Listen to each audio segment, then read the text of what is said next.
मैं doctor Gautam Swaroop, director cardiac sciences at Tender Palm hospital. देखिए, एक पेशेंट आए थे हमारे पास, वो यंग पेशेंट थे।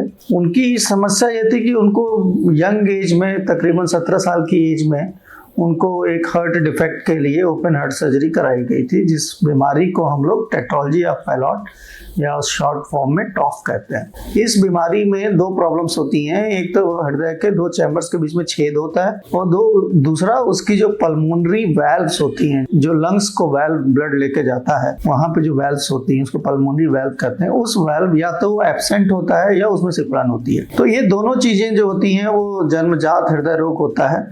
इस चीज का ऑपरेशन उसका जो है वो 17 साल की एज में किया गया था। तो जो पल्मोनरी वैल्व में उसको एक वैल्व लगाया गया था उस बीमारी या उस सिकुड़न को ठीक करने के लिए, वो वैल्व जो है वो समय के साथ डिजनरेट होते होते उस वाल्व के अंदर दोबारा सिकुड़न आ गई। ऐसे कंडीशन में उस पेशेंट को सांस फूलना, जल्दी थकान हो जाना, ऑक्सीजन लेवल्स कम हो जाना, इस तरीके की परेशानियां हुई।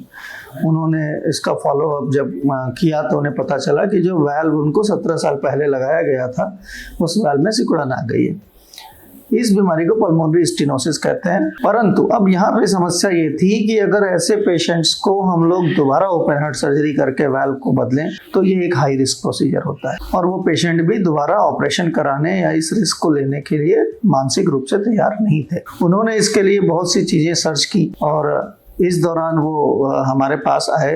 हमने भी उनका इवेलुएशन किया, और फिर हमने इस चीज़ को डिसाइड किया कि हम लोग बिना ऑपरेशन के इस वाल्व को जो है वो बदलेंगे, जिस प्रक्रिया को हम लोग TPBI कहते हैं, यानी कि ट्रांसफीमोरल पल्मोनरी वाल्व इम्प्लांटेशन। यह प्रक्रिया जो है वो बिना बेहोशी के होती है। इसमें 30 मिनट से 40 मिनट का समय लगता है, और पेशेंट को तार के जरिए उनकी लंग्स की पल्मोनरी वाल्व में जाते हैं, और पल्मोनरी में वाल्व में जाके उस पल्मोनरी वाल्व जो कि पहले से लगा हुआ था या सिकुड़ गया था, उस वाल्व को फ्रैक्चर करके, उसके डायमीटर को इंक्रीज करके उस जगह पे एक नया वाल्व लगा देते हैं।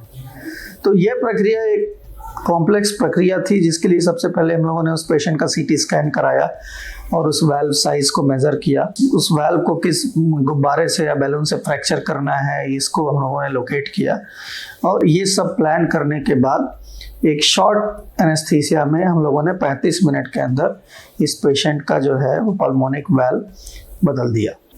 ये प्रक्रिया उत्तर प्रदेश में पहली बार किसी भी सेंटर पे की गई है। किसी भी सरकारी या प्राइवेट सेंटर में अभी तक उत्तर प्रदेश में transcatheter pulmonic valve implantation नहीं हुआ है। तो यह एक प्रक्रिया अपने आप में एक अनूठी प्रक्रिया थी, और ये प्रक्रिया पूरी तरीके से सफल रही, और अगले ही दिन हम लोगों ने उस पेशेंट को छुट्टी कर दी। तो अब प्रैक्टिकली हृदय के चारों वाल्व बिना किसी ऑपरेशन के बदले जा सकते हैं। यह एक कार्डियोलॉजी डिपार्टमेंट में या कार्डियक साइंसेज का एक नया आविष्कार है, और मुझे ये बताते हुए आप लोगों को खुशी है कि हमारा टेंडर फार्म हॉस्पिटल ये सारी प्रक्रियाओं को रेगुलरली कर रहा है, कम दरों पे कर रहा है। पेशेंट से हम लोग मिनिमम पैसे लेके जो है इस प्रक्रिया को उनको हेल्प कर रहे हैं। Thank you.